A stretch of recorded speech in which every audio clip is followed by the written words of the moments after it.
Junior instructor পদে পদোন্নতি, but কিভাবে তারা চায়, কোন ভিত্তিতে তারা চায়? ওরা মনে করবে জেনারেলে যেরকম কলমে কাগজ কলম পড়াইছি এরকম পড়ে চলে যাবে, শেষ। এটা তো এরকম না।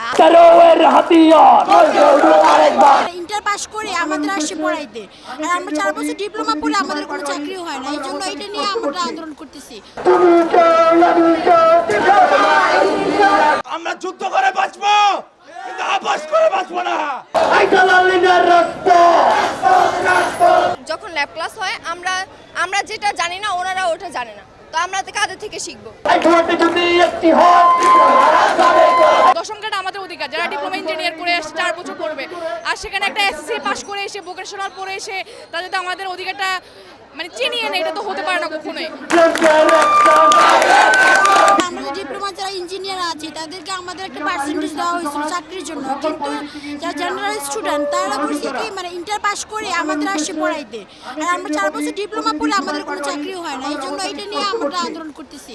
শুধু আন্দোলন ঢাকা বাংলাদেশ যতগুলো পলিটেকনিক আছে সবগুলো পলিটেকনিক আমরা আন্দোলন করতেছি। আমরা আমাদের অবস্থান প্রত্যেক ইনস্টিটিউট, প্রত্যেক বিভাগীয় পর্যায়ে আমরা বিন্দু মাত্র ছাড় দিব না। আমরা যুদ্ধ করে বাঁচবো, কিন্তু আপোষ করে বাঁচবো না। অন্যায়ের বিরুদ্ধে লড়াই করে এখান থেকে যাব ইনশাআল্লাহ। সকলকে জানাই, সকল বিপ্লবী ভাইদের জানাই, আমরা জুলাইয়ের যোদ্ধা, আমরা বেঁচে আসা কোনো চাকরি না। আমাদের প্রথম দাবি হচ্ছে জুনিয়র ইনস্ট্রাক্টর পদে যারা ক্রাফট ইনস্ট্রাক্টর অবৈধ উন্নতির জন্য রায় কোর্টে হাজির করেছে তাদের এই রায় বাতিল করতে হবে, এবং আমাদের সকল ইনস্ট্রাক্টরদেরকে অবশ্যই পাশাপাশি সকল ডিপ্লোমা ইঞ্জিনিয়ারদেরকে তাদের দাবি মেনে নিতে হবে। ডিপ্লোমা ইন ইঞ্জিনিয়ারিং কোর্স যে কোনো বয়সের ভর্তি হওয়ার সুযোগ দেওয়া যাবে না, একটা নির্দিষ্ট বয়সসীমা রাখতে হবে। এবং আমাদের এখানে প্রথমত একাডেমিক কার্যকরী পরিবর্তন এবং প্রমাণ করতে হবে। পলিটেকনিকে শিক্ষার্থীরা ভর্তি হয় শুধুমাত্র উচ্চশিক্ষার সুযোগের জন্য নয়, তারা ভর্তি হয় মূলত এই 10ম গ্রেডে উপসহকারী প্রকৌশলী কর্মকর্তা হিসেবে চাকরি করার জন্য। আমরা জানি দেশের উন্নয়নে কারিগরি শিক্ষার্থীদের ভূমিকা অপরিসীম এবং যা অতুলনীয়। দেশের উন্নয়নের মাঠ পর্যায়ে 85% ভূমিকা এই কারিগরি শিক্ষার্থীরা ডিপ্লোমা প্রকৌশল সমাজ ভূমিকা পালন করে আসছে সেই শুরুর লগ্ন থেকে। আমাদেরকে নিয়ে বারবার ষড়যন্ত্র করা হচ্ছে। আমরা এই ষড়যন্ত্রের বিরুদ্ধে যতবারই দাঁড়িয়েছি ততবারই আমাদের বিজয় নিশ্চিত হলেও নানাভাবে আমাদেরকে প্রতিহত করা হচ্ছে। ক্রাফট ইনস্ট্রাক্টর যারা তারা চায় জুনিয়র ইনস্ট্রাক্টর পদে পদোন্নতি, বাট কিভাবে তারা চায়, কোন ভিত্তিতে তারা চায়? তাদের তো জুনিয়র ইনস্ট্রাক্টর পদ কি, তারা তো ক্রাফটেরই যোগ্য না। ক্রাফটের কি দায়িত্ব? তারা ল্যাবে থাকবে। তারা আমাদের ডিপ্লোমা সম্পূর্ণ ডিপেন্ড করে কারিগরি হাতে কলমের শিক্ষার উপরে।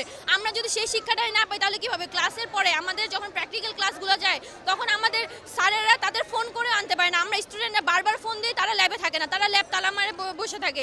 যখন আমরা তাদের কাছে কোনো যন্ত্রপাতি যাই তারা আমাদের যন্ত্রপাতি বুঝাই দিতে পারে না যে কোনটা কীভাবে কাজ করতে হবে। তাহলে তাদের কেন রাখা হয়েছে? তারা আমাদের বিরুদ্ধে গিয়েও যে যারা ক্রাফট ইনস্ট্রাক্টর আছে তাদেরকে জুনিয়র ইনস্ট্রাক্টর পদে পদোন্নতি দেওয়ার চেষ্টা করছে, হাইকোর্টে ওই রায়টা দিচ্ছে। তো এটা তো কখনো গ্রহণযোগ্য হবে না।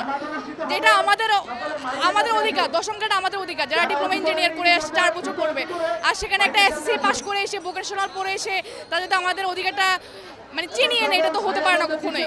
সো আমরা আমাদের দাবি তো ছাড়বো না। বান্ডেল থাকলে প্রতি সেনমানিতে টাকা বাঁচবে।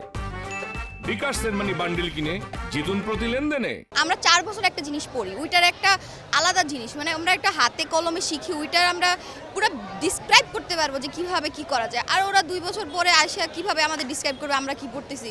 আর ওরা তো বুঝাইতে পারবে না যে আমরা কি বুঝতে চেয়েছি। ওরা মনে করবে জেনারেলে যেরকম কলমে কাগজ কলম পড়াইছি এরকম পড়ে চলে যাবে, শেষ। এটা তো এরকম না। এমন আছে যারা এইচএসসি পরীক্ষা দিয়ে আসছে ওনাদেরকে আমাদের ক্রাফট ইনস্ট্রাক্টর করে। আমরা নিজেরা যেটা পারি না ওনাদেরকে বললে ওনারাও দেখা যায় ওনাদেরও অনেক সময় লাগে। যখন ল্যাব ক্লাস হয় আমরা যেটা জানি না ওনারা ওটা জানে না, তো আমরা কাদের থেকে শিখি?